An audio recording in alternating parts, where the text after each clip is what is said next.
Well, welcome back. Winter has settled in around these parts. Like I say, we're in the dead, what I call the dead of winter right now. We got about 25 centimeters of snow, about 4 days ago. 4 days ago now, I think. And we've got another Texas low coming up the eastern seaboard that's going to bring us another dumping like this in another few days. So we'll see how that is when it gets here. Meanwhile, I haven't been doing much work out here in the shop because it's been so cold. And why are my motorbikes parked way up there by the workbench and the lathe? Well, they're up there so I could get this machine out and drive this up and down the driveway. So anyway, this is probably one of the best investments I ever made for my physical health in my life. That thing was new about 30 years ago, and like I said, the first few years I had it, it didn't snow much at all. It was kind of embarrassing to get it out. But then after a while, we got back into our normal snowy winter routines. And I'm glad I have it. So anyway, I'm going to show you something I did a couple of weeks ago this week on that little Triumph grab rail right there. A little repair job I did on that. And who knows, maybe next week if the wife goes to town and I can sneak that BMW tank in on the kitchen table, I might be able to do a little pinstriping job on it. When the cat's away, the mice will play, right? So anyway, I'll show you how I went about repairing that little Triumph frame loop there, and yeah, and I'll show you a couple other things that I do on cold, snowy days like this. If you like this kind of stuff, this working in the shop, this unscripted, this is real. I don't plan any of this stuff, complete with mistakes and everything else. So anyway, if you like this sort of thing, it would be nice if you could subscribe and hit that like button. I really appreciate it. So let's get started. Okay, so I got this Triumph frame loop from a real good friend of mine. Thank you, Lori, for that. I believe that was at the swap meet last year. He also gave me another loop, but it doesn't have the grab rail on it. And I would like to fit this one with the grab rail on my little green and silver Triumph, because I believe it's supposed to have one with the loop on it. But in any case, here it is. It's in nice shape. Even the paint isn't too bad on it. But there's a couple of little spots on it, on the loop itself, where there's a little scrape and some of the chrome is missing. Now I have repaired these by making a new loop out of solid aluminum rod. Boy, I tell you, that made a real good repair. And aluminum polishes up, as you know, really nicely, almost as good as chrome, and you can't tell the difference when it's on the bike. However, my local parts supplier of British stuff, British Cycle Supply, they're not too far from here in this province. So anyway, they had these on sale. And I thought I'd get one of these and see if I can replace this one here. They come with, looks like a couple of O-rings and one pop rivet. It even says here it needs one pop rivet. So anyhow, I don't know if that means I need another pop rivet to go with the one that's in here now. I suspect that's what that means, but in any case, that's all right. Pop rivets are easy to come by. But I got to figure out how this one comes out of here.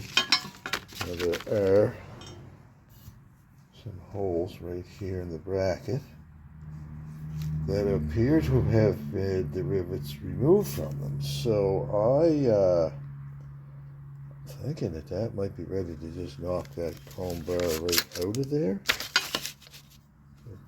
Anyway, I'm going to get the plastic hammer and see if that will move, and hopefully it will. If not, well, I might have to look a little more closely at them holes and make sure there isn't still some sort of a rivet in there, but it doesn't look like there is anyway. So I'm going to have a look at that, see if I can get that bar out. Okay, I didn't want to wait a month of Sundays for penetrating oil to get down in here or anything, and it was so tight that that bar just would not come out of there in one piece. So what I had to do was cut that chrome loop off of there so that I could hold it in the vise and twist it back and forth to get it off. Now this is almost ready to come off of here. Let's just wiggle it around. Here she comes. Almost there. There. So that's ready now for either a repaint. Might be a good idea to put the loop in first and then repaint it. Yeah. That way I don't have to worry about banging up the paint when I put the new loop in. So let's take a look at the old loop compared to the new loop. Just take the bag here. It's nice and shiny. That's what I want.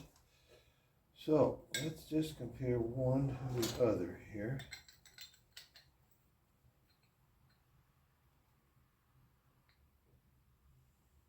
Okay, the old loop looks like it's about a ½ inch shorter on each end here, but that's okay because those go down into those into that frame loop. Oh gosh, must be 2.5 inches. Anyway, there's lots there. So let's just see a quick little trial fit. See if this is even going to go in there. Now, I don't know if you can see that,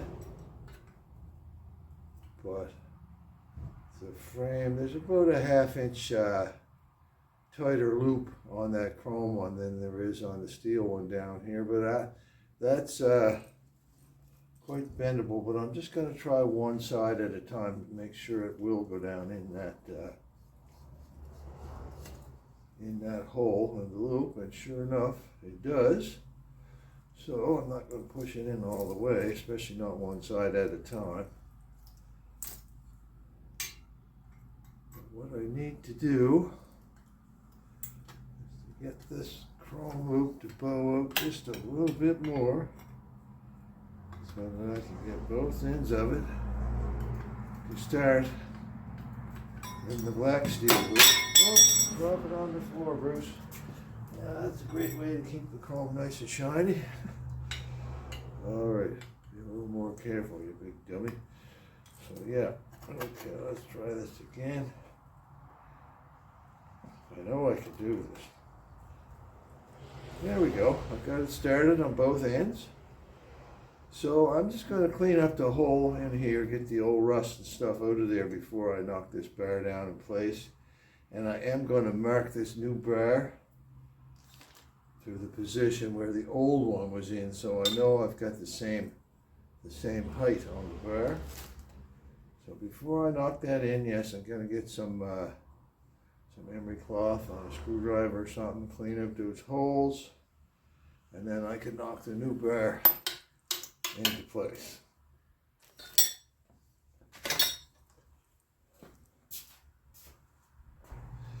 Okay, so I used a piece of emery cloth wrapped around an extended drill. I don't remember what I did that for. Some project or other. Anyway, I just wrapped that emery cloth around there like that. Stuck it down the hole and cleaned it out. You can still see some of the rust is still puffing out of there. Anyway, I have marked these where the old ones were. So if all that black is sticking out and I'm just touching, I know that I'm at the right depth. And I've already fitted these in here like this to make sure that they will indeed go all the way in where I want them to. And I've even taken a bit of the emery cloth to that bar because I know I'm going to have to paint this. This is going to be an exception to that little bike because almost everything, not everything, but almost everything on that bike that's black is actually powder coated. However, there are one or two little things that are in paint. So anyhow, let's just fit this guy in here. Put the marks up so I can see them. Set one in the hole and make sure you don't drop it this time, Bruce. Okay. Get that started. Yeah. Convince that. Go in all the way on both sides. I'm going to set it down here on the bench. A little bit of a cloth around there so I don't bruise the chrome. And use a plastic handle.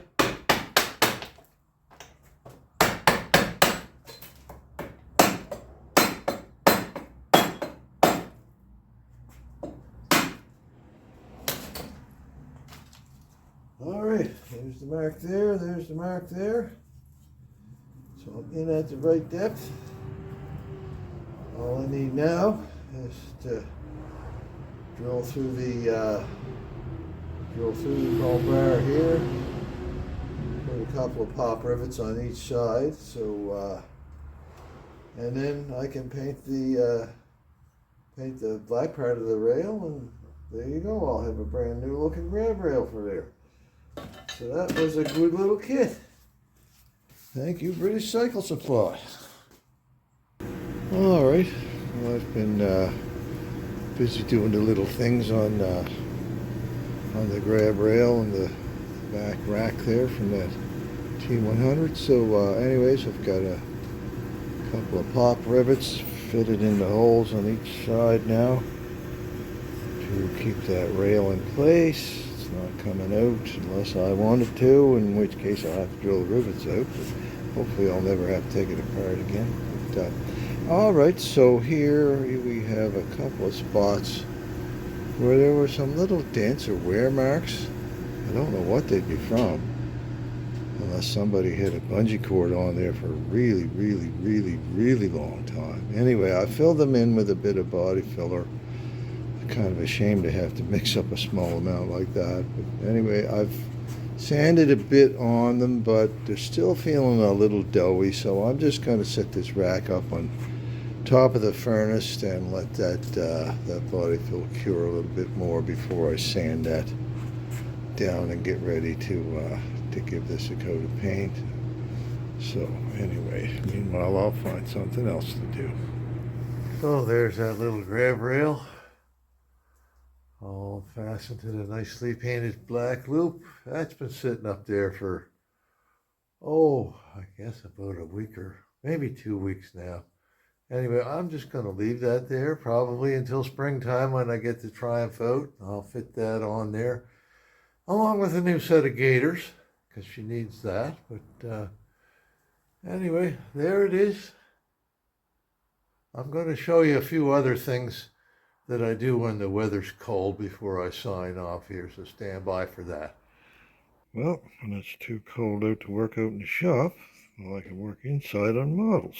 So anyway, this little Honda Cub, I want to do this one up like a 64 that I restored for a neighbor of mine about 10, 11 years ago now. So anyway, it's a really detailed kit. The molds are really good in it, so it's going to come out quite well, I think, when it's finished. But the instructions are only in Japanese or some sort of language I can't speak or read. Anyway, that keeps me busy.